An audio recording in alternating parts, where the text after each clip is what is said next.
Sabe aquela sensação de se afogar em um mar de informações? Pois é, pesquisadores lidam com isso o tempo todo.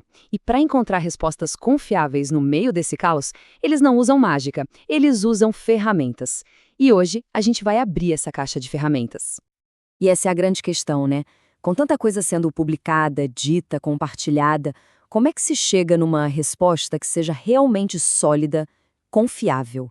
Esse é o ponto de partida de toda grande busca por conhecimento. A solução, como em qualquer bom projeto, é ter a ferramenta certa para cada tipo de trabalho. No mundo da pesquisa, essas ferramentas são as chamadas revisões de literatura. E a gente vai explorar 3 delas. E olha, cada uma tem um superpoder bem diferente. Vamos começar pela primeira. Pense nela como o detetive da nossa história. Ela entra em cena quando existe uma pergunta muito, mas muito específica que exige uma resposta definitiva. É o trabalho da revisão sistemática. O que ela faz, basicamente, é juntar as provas, ou seja, as evidências de vários estudos científicos, de um jeito super organizado e transparente. É como uma investigação mesmo, seguindo um protocolo rígido para garantir que o viés, a opinião do pesquisador, não contamine o resultado. E o processo desse detetive é, super metódico. Primeiro, a pergunta tem que ser cristalina. Depois, uma busca implacável por todas as pistas, em todas as bases de dados importantes. Aí vem a seleção, com critérios super rígidos. Nada de acho que esse serve. Por fim, cada estudo escolhido passa por um verdadeiro pente fino. É esse passo a passo que garante que os resultados sejam transparentes e que qualquer outro pesquisador possa refazer o caminho e, idealmente, chegar à mesma conclusão. Então, as palavras-chave aqui são rigor, transparência e replicabilidade. Perfeito. Mas e se a questão não for sobre uma única pista, mas sim sobre entender o cenário inteiro? Bom, aí o nosso detetive não é a melhor escolha. É preciso outra ferramenta. É aqui que a gente pega da caixa o sintetizador. A missão dele é bem diferente. Não é focar numa pista só, mas sim criar um panorama completo, juntando peças de vários quebra-cabeças diferentes. Essa é a revisão integrativa. Enquanto o detetive só olhava para um tipo bem específico de estudo, o sintetizador é mais, digamos, eclético.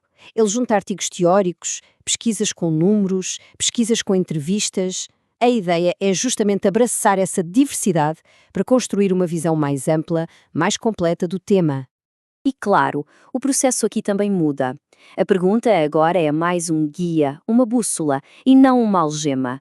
A busca é vasta e a grande sacada da análise é ver como essas evidências tão diferentes conversam entre si. O objetivo final é de ser uma narrativa única e coesa a partir de todas essas fontes.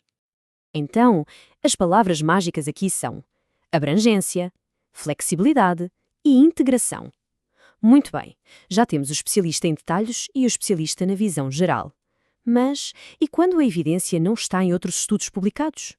E se ela estiver escondida em materiais brutos, intocados? Para isso, o pesquisador veste o chapéu de arquivista. É hora de mergulhar de cabeça nas fontes primárias para descobrir insights totalmente novos usando a pesquisa documental. A grande virada aqui é essa. A análise é feita em cima de materiais que nunca passaram por um tratamento científico. É ir direto na fonte, sabe? Ver o que o material de origem, no seu contexto original, tem a dizer. E que materiais são esses? Olha só que interessante. Pode ser de tudo. Relatórios oficiais, filmes, fotografias, cartas pessoais, atas de reunião, até pósteres de uma determinada época. O foco não é analisar o que outros pesquisadores disseram, mas sim interpretar esses dados brutos do passado. Portanto, as chaves aqui são fontes primárias, contexto e interpretação.